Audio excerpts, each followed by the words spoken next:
ዕለተ ማክሰኞ ጥር 26 ቀን 2018 ዓ.ም ላይ እንገኛለን። ሰላም ጤና ይስጥልን። የተወደዳችሁና የተከበራችሁ የኢትዮስ ሚዲያ ቤተሰቦች እንደምን ዋላችሁ? ከተለያዩ ታማኝ መረጃ ምንጮች የደረሱንን ሰበር ዜናዎች ይዘን ቀርበናል። በቅድሚያም አርዕስተ ዜና። የአማራ ፋኖ ብሔራዊ ንቅናቄ ባህር ዳር አፍንጫ ስር የተሳካ ኦፕሬሽን መፈጸሙን አስታወቀ። በጥቃቱ የመከላከያ ከፍተኛ አመራሮችን አጅቦ ሲንቀሳቀስ የነበረ ኃይል መመታቱ ታውቋል። በተመሳሳይ በወሎ ግንባር መቄት ወረዳ ላይ ዲሽቃና ብሬን ተኳሾችን ጨምሮ በርካታ ያገዛዙ ኃይል መመታቱ ታውቋል። በአፋብን ምስራቅ አማራ ቀጠና የምኒልክ ዕዝ የፋኖ አባላት በሰሩት ኦፕሬሽን በርካታ ያገዛዙን ሰራዊት ሙትና ቁስለኛ ማድረጋቸውን ምንጮቻችን ገልጸዋል። ዝርዝር ተሰሙታላችሁ። ጠቅላይ ሚኒስትሩ ከነጌታቸው ረዳ ጋር አደረገው በተባለ ምክክር የቲዲኤፍ ኃይሎችን በሶስት ግንባር ለመምታት እቅድ መያዙ ተሰማም። ከሰሞኑ ጌታቸው ረዳና የሱ ተባባሪዎች የአብይ አገዛዝ ቲዲኤፍን ለምን ልክ አያስገባም፣ ለምን ዝም ብሎ ያያል የሚል ቅስቀሳ ሲያደርግ ነበር። የአብይ ምላሽም እኛ በራሳችን አንድ እርምጃ ብንወስድ የፕሪቶሪያን ስምምነት ጣሱ ተብለን እንወቀሳለን፣ በስልታዊ ማጥቃት ግን በሶስት ግንባር መምታት እንችላለን በሚል እንደተስማሙ ተነግሯል። በዝርዝር ተሰሙታላችሁ።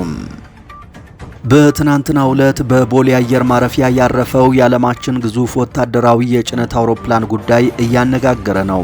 የዛሬ 5 ዓመት ገደማ የሰሜን ኢትዮጵያው ጦርነት ሲቀሰቀስ እንዲሁም ከ3 ዓመት በፊት የሱዳን የእርስ በርስ ጦርነት መጀመሩን ተከትሎ በርካታ ወታደራዊ እንቅስቃሴዎች በምድርና በአየር ኢትዮጵያ ውስጥ ሲደረጉ ቆይተዋል። እነዚህ በረራዎች ወታደራዊ ቁሳቁሶችን እንደሚያጓጉዙ የቀጠናው ተንታኞች እየገለጹ ሲሆን በአብዛኛው ግን ሩሲያ ስሪት የሆኑ ኢሉዥን አውሮፕላኖችን በመጠቀም ከተባበሩት አረብ ኤሚሬትስ ወደ ቦሌ አየር ማረፊያ ወይም ወደ ቢሾፍቱ አየር ኃይል የሚደረጉ በረራዎች ናቸው። በትናንትናው ዕለት ግን አንድ ግዙፍ አንቶኖቭ አውሮፕላን በቦሌ አየር ማረፊያ ሲያርፍ ታይቶ ነበር።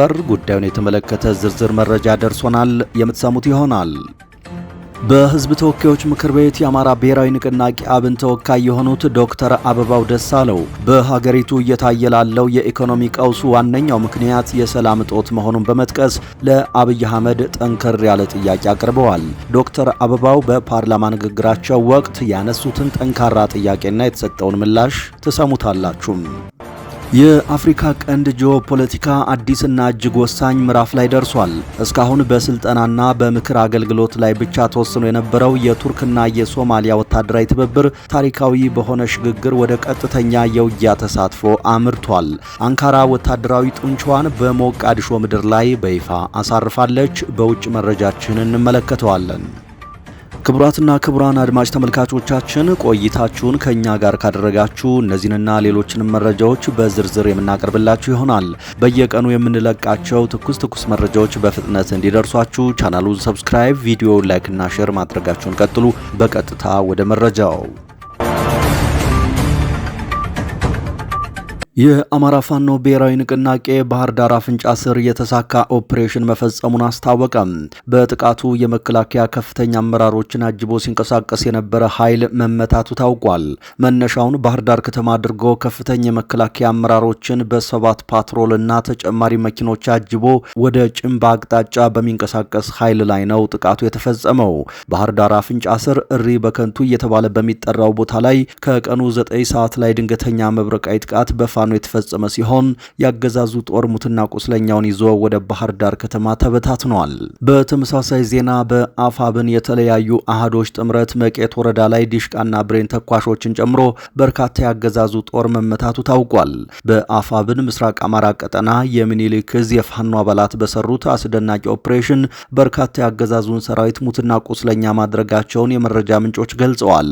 ጥር 25 ቀን 2018 ዓ.ም በተደረገ የተጠና ኦፕሬሽን ያገዛዙ ዲሽቃና ብሬን ተኳሾች እንዲሁም 39 እግረኞች በውጊያው መሸኘታቸው ታውቋል።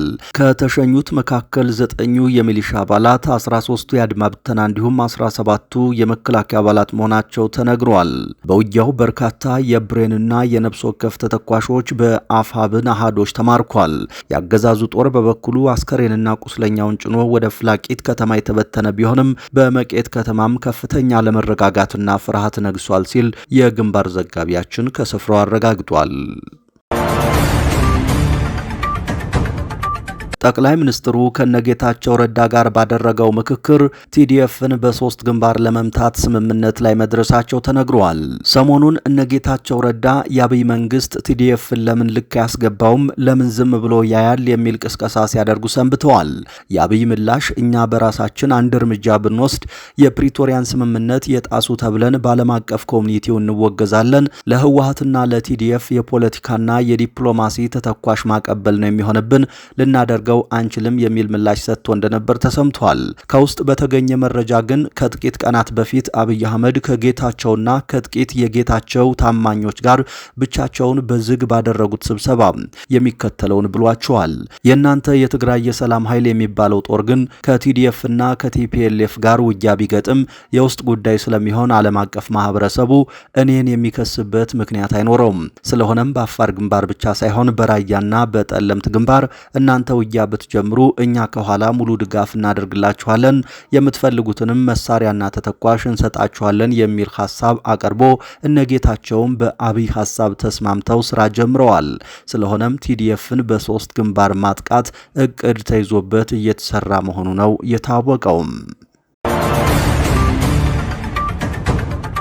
በትናንትናው ዕለት በቦሌ አየር ማረፊያ ያረፈው የዓለማችን ግዙፍ ወታደራዊ የጭነት አውሮፕላን ጉዳይ እያነጋገረ ነው።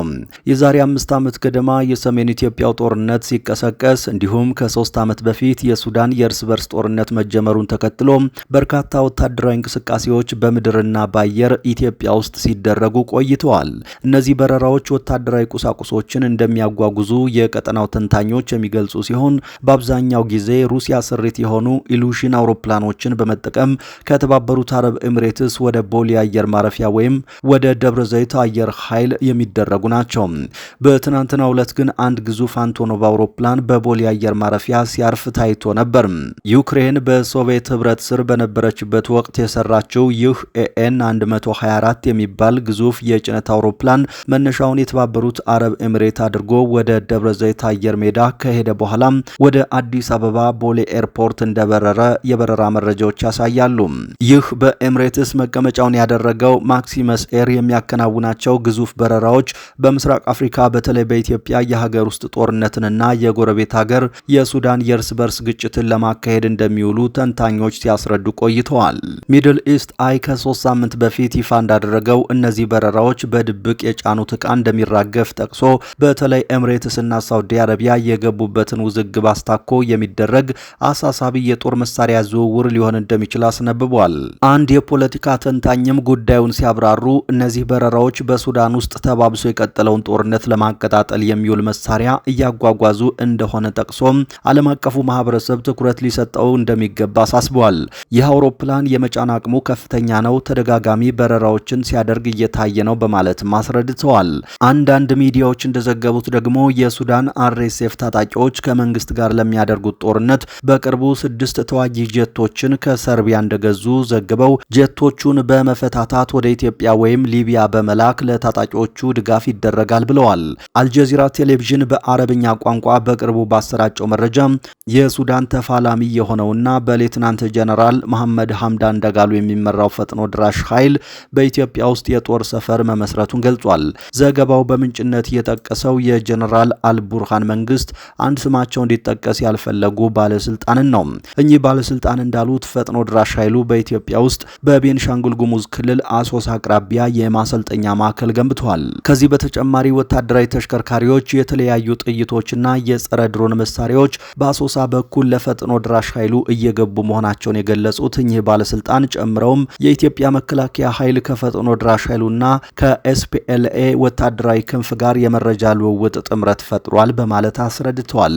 ባለስልጣኑ ንግግራቸውን በመቀጠል በአሶሳ አካባቢ ለፈጥኖ ድራሽ ኃይሉ የተሰጠው ማሰልጠኛ 2 መሆኑንና እነዚህም እስከ 10,000 ወታደሮችን የማስተናገድ አቅም ያላቸው መሆናቸውን አስረድተው ጉዳዩን በበላይነት እየተከታተሉ ያሉት ጀነራል ጌታቸው ጉዲና መሆናቸውን ለአልጀዚራ ገልጸዋል። አንቶኖቭ በኢትዮጵያ ሰማይ ስር ሲበር አዲስ አይደለም። የሰሜኑ ጦርነት እየተካሄደ በነበረበት ወቅት እነዚህ አንቶኖቭ አውሮፕላኖች ታይተዋል መባሉ በስፋት መነጋገሪያ ሆኖ ነበር። ፈቃድ ያላገኘ አንድ አንቶኖቭ አውሮፕላን የኢትዮጵያን ድንበር ጥሶ ከገባ በኋላ በሀገሪቱ አየር ኃይል ተመቶ መውደቁን የኢትዮጵያ መከላከያ ሰራዊት በወቅቱ ማሳወቁም ይታወሳል። አገዛዙ በወቅቱ አውሮፕላኑ ስማቸውን ባልጠቀሳቸው የሀገሪቱ ጠላቶች አማካኝነት የትጥቅ ድጋፍ የማቅረብ ዓላማ ነበረው ሲል ተናግሯል። ይህ አውሮፕላን አሁን ደግሞ በኢትዮጵያ ሰማይ ስር በስፋት እየታየ ነው። በርካቶችም ከኢትዮጵያ የሀገር ውስጥ ጦርነትና ከሱዳን የእርስ በርስ ግጭት ጋር ማያያዛቸውን ቀጥለዋል። የአፍሪካ ቀንድ ጂኦፖለቲካ አዲስና እጅግ ወሳኝ ምዕራፍ ላይ ደርሷል። እስካሁን በስልጠናና በምክር አገልግሎት ላይ ብቻ ተወስኖ የነበረው የቱርክና የሶማሊያ ወታደራዊ ትብብር ታሪካዊ በሆነ ሽግግር ወደ ቀጥተኛ የውጊያ ተሳትፎ አምርቷል። አንካራ ወታደራዊ ጡንቿን በሞቃዲሾ ምድር ላይ በይፋ አሳርፋለች። ቱርክ በሶማሊያ ያላትን ተሳትፎ ከጀርባ ሆኖ ከመምከር ወደ ግንባር ቀደም ውጊያ ማሸጋገሯን የሚያረጋግጡ 3 ዘመናዊ የቱርክ ኤፍ-16 የጦር ጀቶች በሞቃዲሾ አደን አደ ዓለም አቀፍ አውሮፕላን ማረፊያ በይፋ አርፈዋል። ይህ ክስተት በቀጠና ያለውን የኃይል ሚዛን ሙሉ በሙሉ የሚቀይር እንደሆነ ተንታኞች እየገለጹ ነው። የአንካራ ጣልቃ ገብነት ሙሉ ለሙሉ ወታደራዊ መልክ ይዟል። የገቡት የጦር ጀቶች አልሸባብን ለመደምሰስ በሚደረገው ኦፕሬሽን ላይ ቀጥተኛ የአየር ሽፋን ይሰጣሉ ተብሏል። በመካከለኛው ሸበሌ የጦር ግንባሮች የቱርክ ልዩ የኮማንዶ ኃይል ከሶማሊያ ብሔራዊ ጦር ጋር በመቀናጀት ጠላትን ፊት ለፊት እየተጋፈጠ ይገኛል። ይህ መጠነ ሰፊ ወታደራዊ እንቅስቃሴ አልሸባብን ከመምታት ባሻገር የሶማሊያን ሉዓላዊነት ለሚፈታተኑ የውጭ ኃይሎች የተላለፈ ግልጽ መልእክት ነው። በተለይም ሶማሌላንድ ከእስራኤልም ሆነ ከሌሎች አካላት ዓለም አቀፍ እውቅናን ለማግኘት የምታደርገውን ጥረት ቱርክ በወታደራዊ ኃይል ጭምር እንደምትመክት በተግባር ያሳየችበት እርምጃ ተደርጎ ተወስዷል። የዘመናዊ ጀቶችና የሰለጠነ የልዩ ኃይል መግባት የውጊያውን ሚዛን ወደ ሶማሊያ መንግስት እንዲያደላ ትልቅ አስተዋጽኦ ያደርጋል። ሆኖም የቱርክ ወታደሮች በግንባር ቀደምትነት መሰለፋቸው ቀጥተኛ የጥቃት ኢላማ ሊያደርጋቸው እንደሚችልና አልሸባብም ይህንን ለፕሮፓጋንዳ ፍጆታ ሊጠቀምበት እንደሚችል የዘርፉ ኤክስፐርቶች አሳስበዋል። በህዝብ ተወካዮች ምክር ቤት የአማራ ብሔራዊ ንቅናቄ አብን ተወካይ የሆኑት ዶክተር አበባው ደሳለው በሀገሪቱ እየታየ ላለው የኢኮኖሚ ቀውስ ዋነኛው ምክንያት የሰላም እጦት መሆኑን በመጥቀስ ለጠቅላይ ሚኒስትሩ ጠንከር ያለ ጥያቄ አቀረቡ። ዶክተር አበባው በፓርላማ ንግግራቸው ወቅት እንደገለጹት በአማራ፣ በኦሮሚያ፣ በትግራይና በጋምቤላ ክልሎች የሚታየው ግጭት ለኢኮኖሚው መጓደል ዋነኛው ምክንያት ነው። ከዚህ በተጨማሪ ግጭት በሌለባቸው አካባቢዎች ጭምር በተለይ በደቡብ ክልል የማንነትና የመዋቅር ጥያቄ የሚያነሱ ዜጎች ላይ ከፍተኛ የሰብአዊ መብት ጥሰት እየተፈጸመ መሆኑን አባላት በተደጋጋሚ እንደሚጠቅሱ አስረድተዋል። ተወካዩ ላለፉት 3 ዓመታት የታጠቁ ኃይሎች ድርድር እንዲደረግ፣ የፖለቲካ እስረኞች እንዲፈቱና በንጹሃን ላይ የሚፈጸም ጥቃት እንዲቆም ሲወተውቱ መቆየታቸውን አስታውሰዋል። መንግስት ከኦሮሞና ከአማራ ታጣቂዎች ጋር ድርድር ማድረጉን ቢገልጽም በተግባር ግን በነዋሪዎች ሕይወት ላይ የመጣ የሰላም መሻሻል አለመኖሩን ተችተዋል። ዶክተር አበባው መንግስት እያካሄደ ስላለው ድርድር ባነሱት ነጥብ መንግስት አግልያቸዋለሁ ከሚላቸው ኃይሎች ጋር ብቻ መደራደሩ ለሰላሙ ፋይዳ የለውም ብለዋል። አዲስ ከተመሰረተው ከ15 በላይ አመራሮችን ከያዘው የአማራ ክልል ድርጅት ጋር ድርድር ስለመጀመሩ ማብራሪያ ጠይቀዋል። መንግስት አፈንግጠው ከሚወጡ ግለሰቦች ይልቅ በቂ ሰራዊት ካላቸውና በአግባቡ ከተደራጁ ኃይሎች ጋር እውነተኛ ድርድር እንዲያደርግ አሳስበዋል። መንግስት ሰላምን ሳያረጋግጥ የልማት ጥያቄዎችን፣ የወደብ ጥያቄን፣ ስኬታማ ምርጫንና ሀገራዊ ምክክርን እንዴት ሊያሳካ ይችላል ሲሉ ለጠቅላይ ሚኒስትሩ ጥያቄ አቅርበዋል። የተወደዳችሁ የኢትዮስ ሚዲያ ቤተሰቦች ለዚህ ሰዓት ያዝናቸው አዳዲስ መረጃዎች እነዚህ ነበሩ። ከቆይታ በኋላ በሌሎች መረጃዎች ድጋሜ እንመጣለን። እስከዛው መልካም ቆይታ።